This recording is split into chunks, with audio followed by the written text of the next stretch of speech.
Perkenalkan, nama saya Sri Suci Mulyati dari Prodi Manajemen kelas 2 MNMC, NPM 1941158. Perkenalkan, nama saya Krisnayanti, NPM 1941162. Nama saya Endi Widanto, NPM 1941287. Nama saya Tony Chandra, NPM 1941360. Nama saya Windia Nayang, NPM 1941359.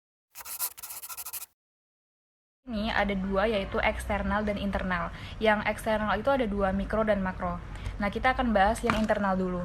Yang pertama ada tenaga kerja, yaitu karyawan yang menggunakan tenaganya untuk menjalankan bisnis. Yang kedua itu ada modal, dana yang didapatkan dari pinjaman bank ataupun investasi. Yang ketiga ada bahan baku, yaitu bahan mentah yang didapatkan dari industri tangan pertama.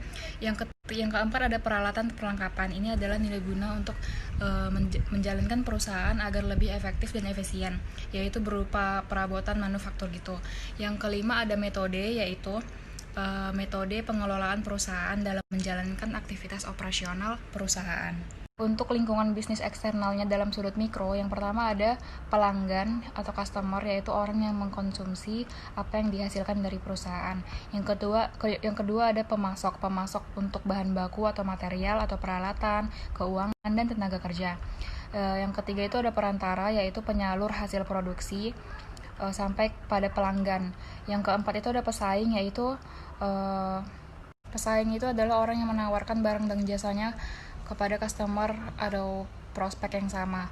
Yang kelima ada kreditor, yaitu kelompok yang mempengaruhi kegiatan. Yang keenam itu pemerintah, dan yang ketujuh adalah pekerja. Eksternal dalam sudut pandang makro lebih luas, yaitu lingkungan perekonomian, lingkungan teknologi, lingkungan sosial dan budaya, lingkungan hukum dan politik, lingkungan global, lingkungan demografi, dan lingkungan industri. Usaha Winzi merupakan usaha yang bergerak dalam bidang food and beverage, di mana bentuk bisnis kami ini adalah general partnership atau kemitraan umum, di mana usaha ini dimiliki lebih dari satu orang. Modal dan operasional bisnis ini akan dilakukan secara bersama-sama. Dengan kata lain, setiap anggota dalam usaha kami ini mempunyai peran dan tanggung jawab yang sama, mulai dari produksi produk hingga ke pengelolaan finansial.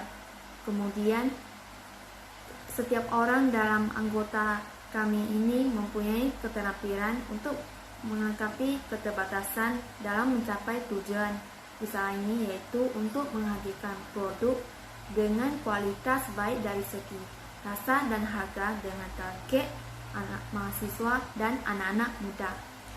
Tentunya pembagian laba ini dilakukan berdasarkan kesepakatan awal dalam perjanjian usaha kami ini. Selanjutnya saya akan menjelaskan tentang manajemen dan organisasi dari ide usaha ini yang bernama Winzi Eat and Drinks. Winzi Eat and Drinks ini bergerak dalam bidang usaha kuliner, di mana usaha ini masih dalam tahap proses perkembangan. Nah, di dalam usaha ini, semua anggota mempunyai tugas masing-masing dalam menjalankan usaha bisnis ini, di mana di dalam usaha ini, kita melakukan pembagian tugas berdasarkan spesialis yang dimiliki oleh anggota masing-masing, sehingga bisa menghandle tugasnya secara baik dan benar. Pembagian tugas yang terdapat di ide usaha ini adalah sebagai berikut. Yang pertama adalah tugas bagian keuangan. Di bagian keuangan ini adalah melakukan pencatatan maupun pengumpulan bukti-bukti transaksi dalam kegiatan ide usaha ini. Yang kedua adalah bagian pembuatan produk. Nah, tugas di bagian ini adalah di mana fokusnya pada proses tahap pembuatan produk yang berupa pentol dan float. Yang ketiga adalah bagian mempromosikan produk, di mana produk yang telah jadi itu dipromosikan melalui media sosial maupun secara umum untuk memperkembangkan sesuatu produk kepada masyarakat. Jadi ide bisnis yang akan kami buat itu adalah Winzi Eat and Drink. Jadi bisnis ini bergerak dalam bidang kuliner, dan makanan yang kami jual itu adalah pentol sejenis bakso. Dan kemudian kami juga menjual minuman yang berupa float. yang bisa kalian ketemuin yang bisa ditemuin di McDonald seperti itu.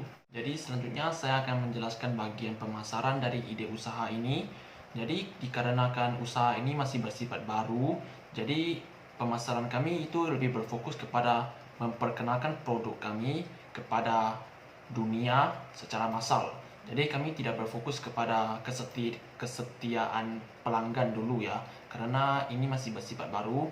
Jadi ada 3 cara dari pemasaran kami. Yang pertama adalah sosmed, yaitu Instagram. Kami akan membuat sebuah akun Instagram karena Instagram saat ini sedang menjadi sosial media paling hot di dunia saat ini.